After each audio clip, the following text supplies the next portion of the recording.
Darasin yau shine ajza'ul jumla. Darasin da ya gabata shine al-jumla al-mufida. To nan kuma yanki na wasu daga cikin nau'o'i na jumla. Amma abin da yake so a mutum ya fuskanta ya gane a nan cikin wannan darasin gabaki ɗaya shine ta yanda ake kasa kalmomi da kuma yanda ake gane sunaye da kuma bambance-bambance na ayyuka fi'ilai, duk da dai ba yanayi bane 100% akan fi'il. Mai da ya gabata amtila jam'i ne na misal, sai mu je kai tsaye. Lamba ta farko shine rakiba ibrahimul hisana.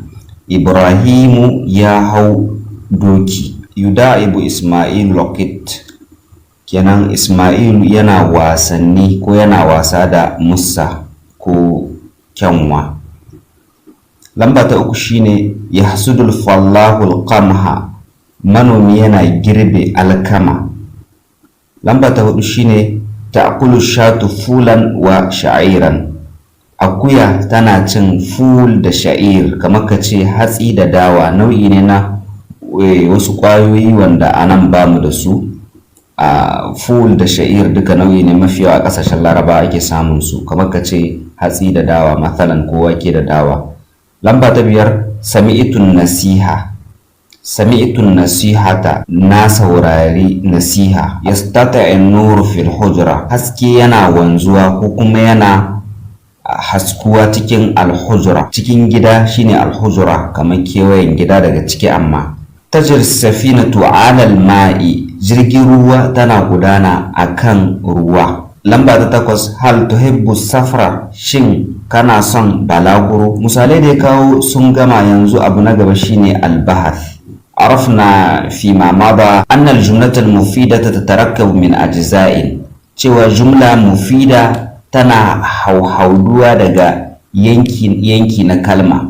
Wata jumla tana da kalma biyu, wata jumla tana da kalma uku. Abin da ya gaba hiyar kalimat, ita ce kalmomi daban-daban. wa nuridu an ta'rifa fi hada dars anwa'ul kalimat.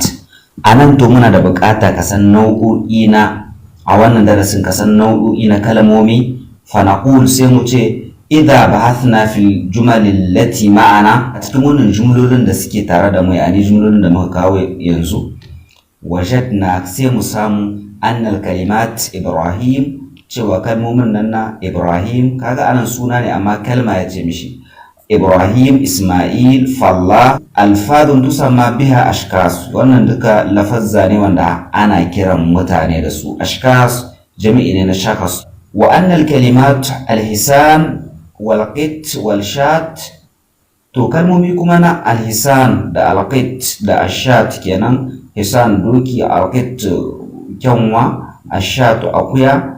alfadun su ma lafazzai ne amma tusamma biha anwa'un min alhayawan, ana ambata da wayannan kalmomin nau'o'i na dabbobi. wa annal qamha wal fula wash sha'ir, to da qamh alkama da ful da sha'ir su kuma alfadun lafazza ne tusamma biha anwa'un min nabat. in ga jan furta wannan ana furta ne akan nau'i na wasu tsirrai. wa annal hujra was safina wal ma, wannan hujura da muka ce da safina da ma su kuma alfadun tusamma anwa'un min aljimat, ana ambata su ne daga wani abu wanda yake guri guda ko daskararren abu haka. yace wa an nasihata wan nura was safra alfadun tusamma biha anwa'un ukhra, da an nasiha da an nur da as-safar duka lafazzai ne da ake ambata da ita wasu nau'o'in wasu abu daban. min al-ma'ani, na daga cikin ma'anoni na yau da gobe na zance.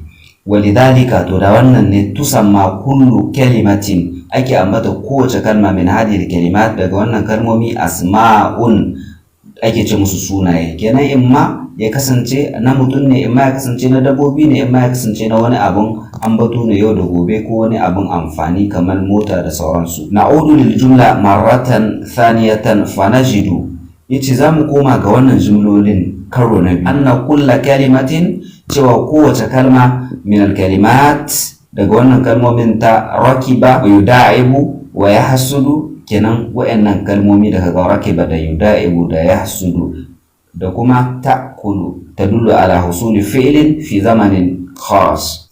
yanzu bayan gama bayani akan abubuwan da suna ne sun kasu akan abubuwa daban-daban, kamar suna na mutum, suna na dabba, suna na wani abu daban, to nan kuma yana so ya ima hikima ya koya ma ya ake gano aiki, ma'ana fi'il. Yace za mu sake koma cikin na'udu lil jumla, cikin wannan jumla da ta gabata da muka yi misali akan ta maratan saniya, karo na biyu sai mu fuddo mi cikin wannan kalmomin akwai rakiba, akwai yuda'ibu, akwai yahsudu, akwai ta'kul. In ka kula wannan duka fi'ilai ne. Rakiba ya hau, yuda'ibu yana wasanni, yahsudu yana girbewa, ta'kulu tana ci. Yace tadullu ala husuli fi'ilin fi zamanin khas. Wannan duka tana nuni akan faruwar wani aiki, shine husul, saduwa wani aiki ya faru fi zamanin khas, a wani lokaci wanda yake keɓantacce. Fa lafzu rakiba, kaga lafazin nan na rakiba mathalan a cikin misali ya dulu ala ruku fi zamanin almadi, yana nuni akan hawa, ar-rukubu hawa fi zamanin madi, kenan rakiba ya riga da ya hau a cikin lokacin da almadi ya wuce. Yuda'ibu kuma ya dullu ala almuda'aba fi zamanin hadir, yana nuni ne akan wasanni cikin lokacin da yake halartacce, ma'ana kamar yanzu nan da nake maka magana, awil ati ko kuma lokacin da zai zo nan gaba kaɗan. Wa halun majara, abin da yake nihi zuwa ƙarshe, da sauran zantuka da suka yi daidai da wannan.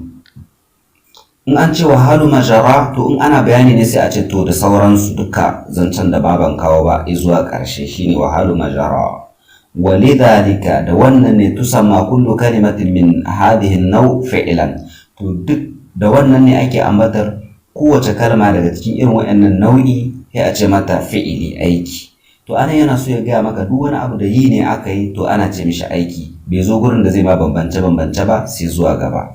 Sai mu je kai tsaye. Wa inda ta'ammulil jumal thalath al-akhir, lokacin da muka lura ko kuma a gurin da muka lura da jumloli uku na ƙarshe, najidu za mu samu annal kalimat, cewa kalmomi na fi wa ala wa hal, wa'annan kalmomin guda uku kaga duk haraffa ne, amma anan sai ce musu kalma tun da ba a zo gurin da za a yi bayanin su dalla dalla ba, tunda ba a zo gurin da za a yi bayanin su a fayyace ba, to sai musu kudin goro, su ma ya ce musu kalmomi, kalimat.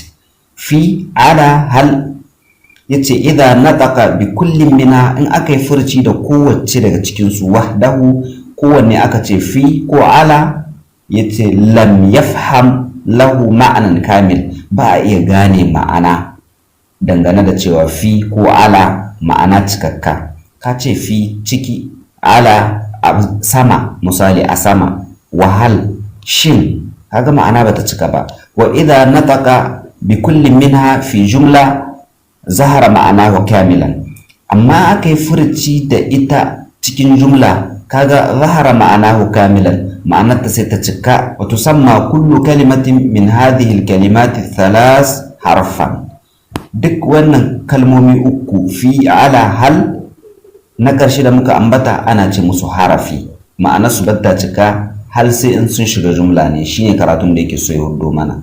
Sai mu je ƙa'ida ta uku a cikin littafin, kuma ta farko a wannan darasin. Komai cikin kalma ne ake tsago shi a fuddo shi. Ce akwai isim, kenan zancen isim ya gabata. Akwai fi'il, mun dan kwatanta zancen shi kaɗan. Akwai haraf wanda muka yanzu ba jima'a. Shi ismi kowane lafazi da aka ambaci mutum kamar Ibrahim, au hayawanin ko kuma dabba kamar yadda aka ce alqit da shatu da sauransu, au nabat au jimad au ay shay'in akhar. In ka fuskanta karatun da aka yi a baya ne ya maido a nan saboda mutum ya har da ce ƙa'ida. Lamba ta biyu yace wal fi'il, shi kuma aiki kullu lafzin yadullu ala husuli amalin fi zamanin khas, shine dukkan lafazin da aka furta yi nuni akan faruwa ko samuwar yin wani aiki cikin wani zamani wanda yake keɓantacce, to wannan shi ake cewa aiki, shine alfi'il. Wal harf yace to shi kuma harafi kullu lafzin, duk wani abu da aka furta da baki amma da aka furta la yadhharu ma'anahu kamilan, to an furta an yi lafazin amma ma'anar shi cikakka batta samuwa illa ma'a ghairihi, sai ya haɗu da wani shi. To in muka fuskanta anan kawai karatu ne mana akan yadda zamu gano wane ne ismi, wane ne fi'ili, wane ne harafi. Harafi shine shi kadai ma'ana shi bata cika sai in ya shiga jumla. Fi'ili shine lafazi ne da za a yi wanda yake nuna aiki a wani lokaci keɓantacce, imma lokacin da ya wuce ko lokacin yanzu ko kuma lokacin da zai zo nan gaba. Wannan ita ce ka'idar a takaice. Sai mu je abu na gaba. Tamrin raqam na 1. اقرأ الجمل الآتية وبين الأسماء التي تدل على أشخاص. yace ka karanta jumlolin da za su zo ka bayyana mishi sunaye allati tadullu ala ashkhasin wallati tadullu ala hayawanin wallati tadullu ala nabatin wallati tadullu ala jamadin. Kenan tunda ya fuskantar da mu yanda ake bambance suna na mutum da kuma suna na dabba, to so yake anan mu karanta jumla 1 2 3 zuwa 6 mu gane suna na mutum da kuma suna na dabba da wani abu na daban. Lamba farko yace faridun yajri fi shari. Farid misali suna ne na mutum, yajri yana gudana fi shari kamar yana gudu kenan a titi. Titi shine share. Alkalbu yanamu fil bustan. Kare yana barci fil bustan cikin garka. Lamba ta 3 Aliyu yarkabul himara. Kenan Aliyu yana hawa jaki. Yuhibbul waladul burtuqala. Yaro yana son lemo, lemon zaki shine burtuqal. Yahtariqul hataba. Icce yana konewa. Albustaniyu yajma'ul azhar. Gona shine albustaniyu, mutunan gona, ma'aikacin gona mai aiki a gona shine yajma'ul azhar, yana halhada furanni. To yanzu anan sai mu ce farid suna ne na mutum, alkalb suna ne na dabba ita shine kare, aliyu ya mu ce suna ne na mutum, himar sai mu ce suna ne na dabba da abin da ya saura zuwa ƙarshe.